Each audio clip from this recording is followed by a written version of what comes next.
What's going on, everybody? Welcome to another brand new installment of Renegades Reviews, exclusively here as always on the Casa D18 Studios channel. I, of course, am your host, the Renegade J.J. Williams, and today we're going to discuss the sequel to 1931's Dracula, 1936's Dracula's Daughter, starring Gloria Holden Otto Kruger, Marguerite Churchill, Irving Pichel, Hallowell Hobbs, Hedda Hopper, Gilbert Emery, Edward Van Sloan, and E. E. Clive. What's going on, everybody? Thank you for joining me here once again for another brand new installment of Renegades Reviews. Like I said during the introduction, today we're going to discuss another sequel from the Universal Monsters. Yesterday we discussed The Bride of Frankenstein, and today it's Dracula's Daughter. And much like yesterday's film, our movie opens right at the conclusion of the 1931 previous film. Now, having just destroyed Count Dracula, Professor Van Helsing is arrested by two Whitby policemen, Sergeant Welks and Constable Albert. Van Helsing is then taken to Scotland Yard, where he explains to Sir Basil Humphrey that while, yes, he did indeed kill Count Dracula, since he had already been considered dead for over 500 years, it can't be deemed as murder. Instead of hiring a lawyer, Van Helsing enlists the aid of psychiatrist Dr. Geoffrey Garth, who was once one of his star students. Sergeant Wilkes leaves the Whitby jail in order to go meet an officer from Scotland Yard at the train station.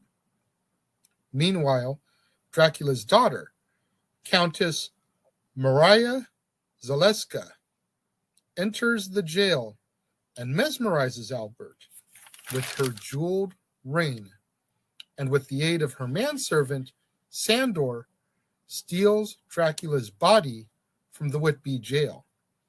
And after tossing salt on the pyre, ritualistically burns Dracula's body, hoping to break her curse of vampirism. However, Sandor soon begins to discourage her, telling her that all that is in her eyes is death. Shortly thereafter, she gives in to her thirst for blood, and the Countess then resumes her hunting, mesmerizing her victims with her exotic jeweled ring. After a chance meeting with Dr. Garth at a society party, the Countess asks him to help her to overcome the influence she feels from beyond the grave. The doctor advises her to defeat her cravings by confronting them, and the Countess becomes hopeful that her will, plus Dr. Garth's science, will be strong enough to overcome Dracula's malevolence. The Countess then sends Sandor to find a model for her to paint. He sees a pretty young woman named Lily and follows her onto a bridge. The woman pauses at the railing, looking despondent, and Sandor promises her food, warmth, and money. She hesitates, but Sandor explains that he seeks her for her mistress. Lily then returns with Sandor, and Countess Zaleska initially resists her urges, but she eventually succumbs and attacks her. Lily survives the attack and is examined by Dr. Garth through hypnosis. Lily reveals just enough information in order to let Dr. Garth know that Countess Zaleska was the one who attacked her, but she ends up suffering heart failure and dies. The Countess finally gives up fighting her urges and accepts the fact that a cure is not possible. So she lures Dr. Garth to Transylvania by kidnapping Janet Blake, his secretary, with whom he has a playfully antagonistic relationship. But Dr. Garth now realizes that he cares for her. Zaleska intends to transform Dr. Garth into a vampire so that he could be her eternal companion. After arriving at Castle Dracula in Transylvania, Dr. Garth agrees to exchange his life for Janet's. But before Dr. Garth can be transformed, Countess Zaleska is destroyed when Sandor shoots the Countess through the heart with an arrow as revenge for her breaking her promise to make him immortal. As our movie ends, Sandor takes aim at Dr. Garth, but is shot dead by a Scotland Yard policeman who, along with Van Helsing, has followed Dr. Garth from London. Unfortunately, Dracula's daughter just doesn't have the same pizzazz that the Bride of Frankenstein does. In all honesty, most of the Dracula sequels are very lackluster, in my personal opinion, and we'll get more in depth with them as we come across them. But I feel like overall, the Frankenstein sequels are superior and like up here, where the Dracula sequels are like down here. It's not a huge difference, but there's definitely enough of a difference that when you see them and you compare and contrast, you're like, this is inferior to the main product.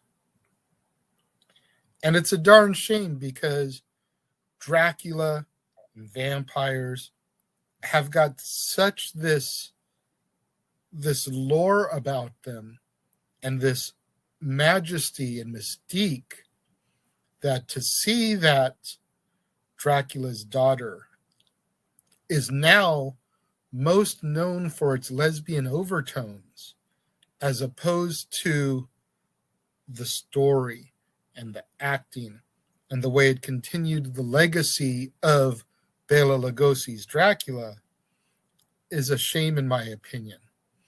You know, I have nothing against, lesbianism. I support lesbian rights. But for that to be what this film is best remembered for now, I feel kind of misses a lot of the point of the Dracula story. And I feel like it just could have been so much better. And when we get to Son of Dracula in a few days, we'll kind of go a little bit more in depth into it, because I feel like that is a little bit superior to this one. But that's not saying much in the grand scheme of things. Those of you out there that have seen Dracula's Daughter, I'm curious to know what you think. But for me, when it comes to my rating of Dracula's Daughter, I'm going to give it 2.5 stars. I feel that it was decent. It's a film that I don't mind rewatching. But if I'm being honest, you'll probably only catch me watching it if I'm doing the Dracula saga. It's not the type of film that I'll just pull out, oh, I want to watch Dracula's Daughter today and throw it on, which I could do for the original 1931 Dracula. I could watch that any day of the week. Dracula's Daughter, kind of got to be in the mood to sit down and just watch the entire Universal Legacy collection of Dracula play out for me to want to sit there and watch that one on a regular basis. Or something like this where I'm going to be talking about it, reviewing it, etc. Again, I'm curious to know what you guys think out there. If you've seen Dracula's Daughter, let me know what you think. If you're watching the premiere, leave those thoughts and comments over here. If you're watching on demand later in the day, leave your thoughts and comments down here. Whatever you do, though, when you get out there on social media, let's try to get those hashtags trending. Hashtag Casa D18 Studios, hashtag Renegades Reviews, hashtag Renegade Returns, and of course, the ever popular hashtag Shenanigans. We interrupt this episode of Renegades Reviews for an important announcement about merchandising. Merchandising? What's that? Merchandising. Come, I'll show you. Merchandising, where the real money's made.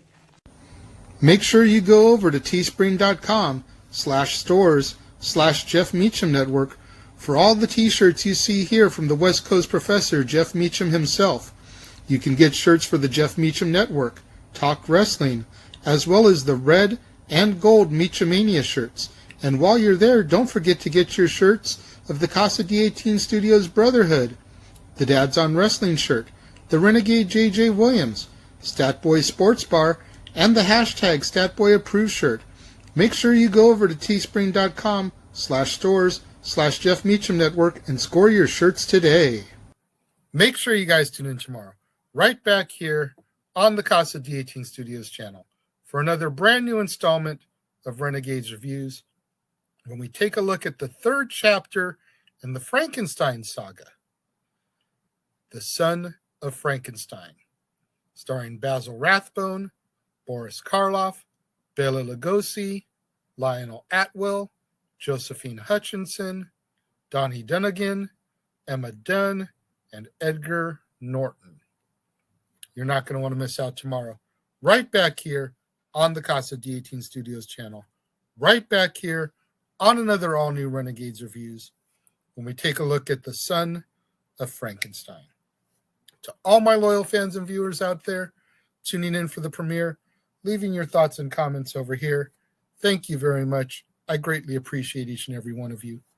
Likewise, all my loyal fans and viewers out there tuning in a little bit later in the day, watching on demand, leaving your thoughts and comments down here. Thank you very much. I appreciate each and every one of you.